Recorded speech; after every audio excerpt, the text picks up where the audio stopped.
సమగ్ర శిక్ష ఉద్యోగులను రెగ్యులర్ చేయాలని డిమాండ్ చేస్తూ నల్గొండ జిల్లా కలెక్టరేట్ ఎదుట కొనసాగుతున్న నిరవధిక సమ్మె శనివారం 19వ రోజుకు చేరింది. ఈ సందర్భంగా సమగ్ర శిక్ష ఉద్యోగులు గాంధీ టోపీలు ధరించి మౌన దీక్ష చేసి నిరసన తెలిపారు. అనంతరం శాసనమండలి చైర్మన్ గుత్తా సుఖేందర్ రెడ్డిని కలిసి సమగ్ర శిక్ష ఉద్యోగుల సమస్యలను ప్రభుత్వం దృష్టికి తీసుకువెళ్లాలని వేడుకున్నారు. ఈ సందర్భంగా జిల్లా అధ్యక్ష కార్యదర్శులు మోల్గూరి కృష్ణ, బొమ్మగాని రాజు మాట్లాడారు.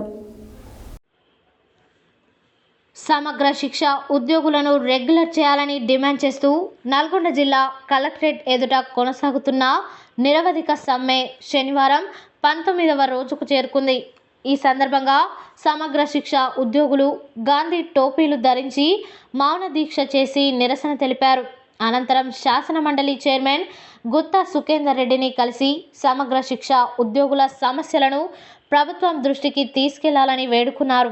ఈ సందర్భంగా జిల్లా అధ్యక్ష కార్యదర్శులు మొల్గూరి కృష్ణ, బొమ్మగాని రాజు మాట్లాడుతూ గత 19 రోజులుగా సమ్మె ప్రభావంతో కస్తూర్బా గాంధీ విద్యాలయాల్లో చదువుతున్నటువంటి పేద పిల్లలకు విద్యా బోధన పూర్తిగా నిలిచిపోయిందని, అయినా కూడా నేటికి ప్రభుత్వం ఎలాంటి స్పందన లేకుండా మా యొక్క సమస్యలు పట్టించుకోకుండా నిమ్మకు నీరెత్తినట్లు ఉందని వారు ఆవేదన వ్యక్తం చేశారు. ముఖ్యమంత్రి ఇచ్చిన హామీ మేరకు సమగ్ర ఉద్యోగుల డిమాండ్ను పరిశీలించి వెంటనే పరిష్కారం చూపి న్యాయం చేయాలన్నారు.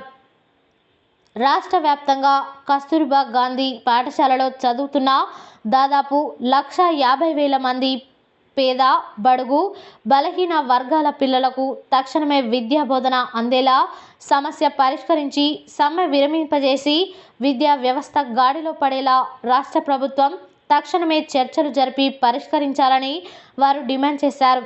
ఈ కార్యక్రమంలో రాష్ట్ర కార్యదర్శులు కంచర్ల మహేందర్, క్రాంతి కుమార్, వర్కింగ్ ప్రెసిడెంట్ కొండా చంద్రశేఖర్, మహిళా అధ్యక్షురాలు గుమ్మల మంజులారెడ్డి, గౌరవ సలహాదారులు ఎం నీలాంబరి, మహిళా కార్యదర్శి సావిత్రి, అసోసియేట్ ప్రెసిడెంట్ వి సావిత్రి, కోశాధికారి పుష్పలత, సింగం జానకి, సాయిల్, ఉపాధ్యక్షులు వెంకట్, జి వెంకటేశ్వర్లు, ఎర్రమల్ల నాగయ్య, ప్రచార కార్యదర్శి చందపాక నాగరాజు, బంటు రవి, లలిత, కొండయ్య, యాదయ్య, యాట వెంకట్, జి వెంకటేశ్వర్లు, దారా వెంకన్న, శ్రీనివాస్, వి రమేష్, వసంత, సుజాత, నిరంజన్, వెంకటకృష్ణ, నాగయ్య, భిక్షం, భిక్షమాచారి, మోయిజ్ ఖాన్, పరమేష్, నాగభూషణం చారి, రహీం, పాండు నాయక్, బొజ్జ అంజయ్య, జానయ్య, చంద్రమౌళి, యాదయ్య తదితరులు పాల్గొన్నారు.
కానీ క్షేత్రస్థాయిలో మనం కొంతమంది తక్కువ అర్థం చేస్తున్నాం. గడువులైతే ఒకరి నుంచి ఒకరు కాల్సి వచ్చినాయి.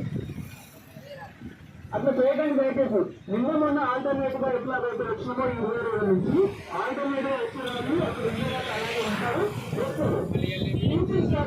20 నుంచి 100% వస్తుంది అని మనం లెక్కగా ఇచ్చినాం. కాబట్టి టీచింగ్ స్టాఫ్ మొత్తం నెక్స్ట్ కొన్ని గ్యాప్స్ వస్తున్నాయి మన మధ్యలో. ఏదైనా గ్రూప్ లో మెసేజ్ వచ్చినప్పుడు దానికి సంబంధించిన విషయాన్ని ఒక కోణంలో ఆలోచించి కమిటీ పెడితే ఇంకొక కోణంలో ఆలోచనలు ఫీల్డ్ స్థాయికి వెళ్తున్నాయి. దయచేసి సొంత ఆలోచనలు చేయకండి. కమిటీ ఒక నిర్ణయం